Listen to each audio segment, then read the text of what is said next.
सर्वांना जय हरी, नमस्कार, रामराम. सध्या जे बंद रेशन धारक आहेत त्यांच्यासाठी विशेष सूचना अशी आहे की त्यांचं रेशन हे सध्या वाटप सुरू आहे गावामध्ये.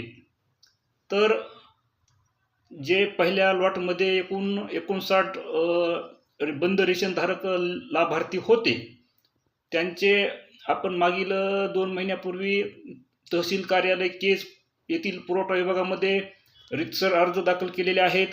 तसेच त्याच्या पोहोचसुद्धा माझ्याकडे आहेत.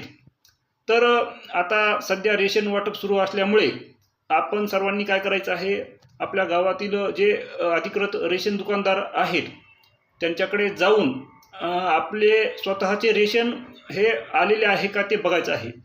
म्हणजे तुमच्या भाषेत राशन किंवा गहू तांदूळ हे आलेले आहेत का ते बघायचं आहे.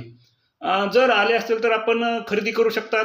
आणि जर सध्या चालू महिन्यामध्ये तुमचे रेशन हे जमा झाले नसेल तर आपण माझ्याशी संपर्क साधावा. मी पुढील पाठपुरावा हा तहसील कार्यालयात करेन. हा महत्त्वाची माहिती आपल्यासाठी सांगण्यासाठी हा व्हिडिओ होता.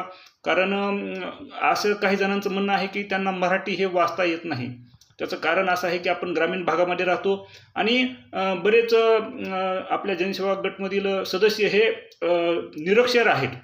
त्यामुळं महत्त्वाची माहिती सांगण्यासाठी मला व्हिडिओ हा बनवावाच लागतो. तर या ठिकाणीच थांबतो. धन्यवाद.